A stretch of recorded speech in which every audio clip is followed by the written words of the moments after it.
Bonjour à tous les amis, bienvenue dans cette vidéo consacrée aux stratégies concernant les revenus et plus particulièrement concernant les comportements et les actions à favoriser. Pas de signe extérieur de richesse, pas de signe extérieur de richesse, pas de signe extérieur de stratégie, sauf nécessité absolue, d'accord, parce que ça peut engendrer la jalousie. Donc pas de signe extérieur de stratégie, sauf nécessité absolue. On est fait comme ça ou pas, remarquez, hein, ça dépend aussi de la personnalité de chacun. Alors pas de communication sur les objectifs, ça rejoint ce que je disais tout à l'heure dans la précédente vidéo. Si vous changez d'objectif et que vous en avez parlé à tout le monde et communiqué, les gens ils vont dire mais il change d'avis, il change de stratégie, c'est quelqu'un de pas fiable.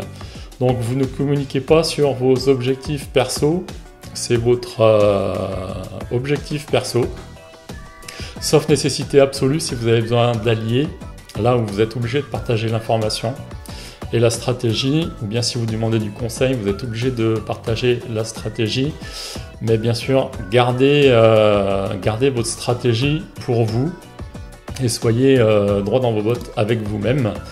Alors paraître plus pauvre que la réalité, ça rejoint pas de signe extérieur de richesse, mais c'est peut-être un peu plus poussé à l'extrême. Toujours tenter la négociation sur les prix dans la limite de la cordialité. Alors effectivement, il ne faut pas que ce soit contre-productif.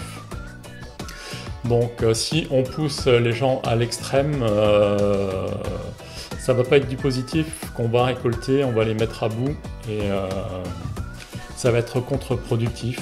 Donc par contre, quand on tente, souvent ça peut marcher.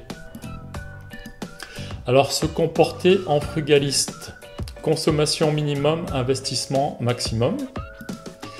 Transformer ses désirs de consommation en désirs d'investissement, hein, puisque quitte à craquer, quitte à avoir une satisfaction de dépense, autant que ce soit une dépense d'investissement. Donc notre cerveau résonne un petit peu dans le même schéma. Donc ça va être une satisfaction mais lié à un investissement.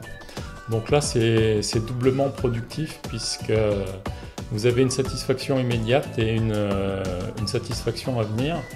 Apprendre à gérer ses désirs. L'homme agit avec ses émotions et avec ses désirs. Donc on sait que la raison n'est pas toujours au rendez-vous. Donc il faut prendre conscience que l'on peut avoir des impulsions d'achat notamment et apprendre à les gérer. Vous savez qu'on dit attendre toujours le lendemain avant de prendre une décision d'achat. Et puis le lendemain on dit bah, finalement j'ai bien fait de ne pas l'acheter parce que j'aurais fait une grosse boulette. Ne pas mettre tous ses œufs dans le même panier. Donc ça c'est du bon sens paysan je dirais. Mais c'est pas toujours mis en application. Mais je pratique. Faire travailler les autres, alors ça c'est le pilier du capitalisme, hein. Faire travailler les autres, surtout si les autres peuvent travailler à l'enrichissement personnel d'un autre. Donc on multiplie le facteur de production. Donc apprendre à se former, donc ça aussi c'est plutôt que de partir dans une mauvaise direction, c'est des erreurs qui coûtent cher. Connaître les règles du jeu par rapport aux lois, par rapport à la fiscalité, eh ben, vous pouvez vous faire attraper très vite. Donc, dans mes vidéos, je ne donne pas de conseils d'investissement sur quoi acheter, etc. Et je vous encourage bien sûr à toujours respecter les règles du jeu.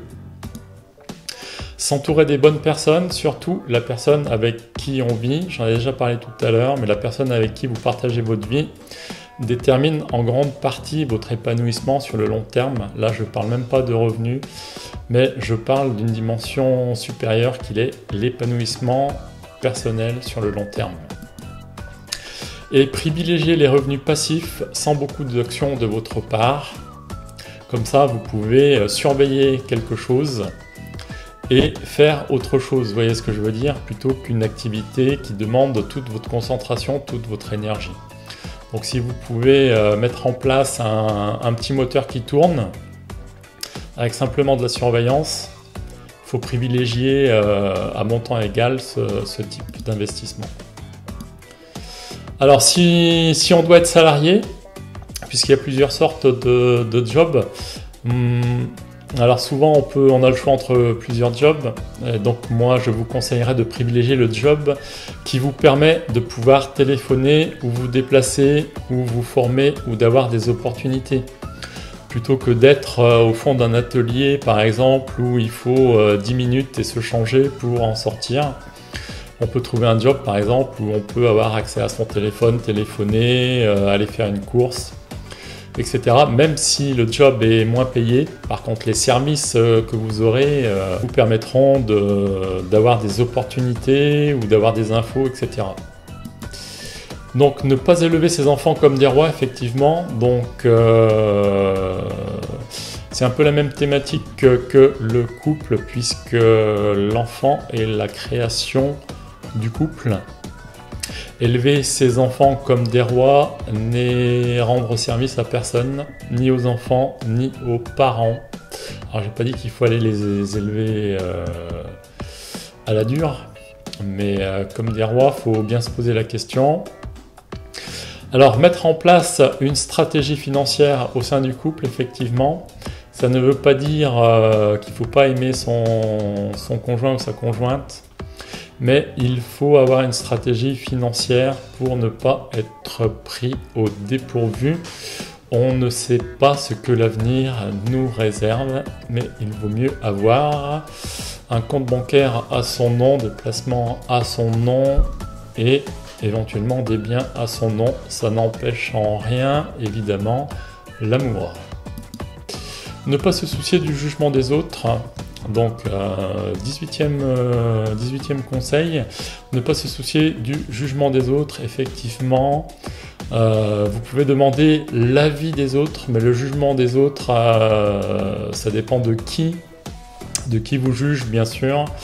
Mais attention, ça peut vous faire d'énormes boulettes. Et apprendre à investir, donc dernier module je crois, ou avant-dernier, et j'ai fait une vidéo uniquement sur ce module, apprendre à investir, où on décortique un petit peu plus qu'est-ce que c'est qu'un investissement.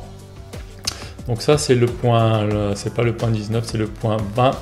Le courage et la stratégie sont plus importants que le niveau scolaire et le salaire. Effectivement, le courage de mettre en place vos propres objectifs, c'est ce qui va déterminer en grande partie la réussite de votre projet. Voilà. Et apprendre à investir, je l'avais mis en point sur la dernière fiche, mais c'est ce que je vais détailler dans la prochaine vidéo. Donc je vous retrouve dans la prochaine vidéo concernant uniquement l'investissement. Je vous retrouve dans la prochaine vidéo, à tout de suite.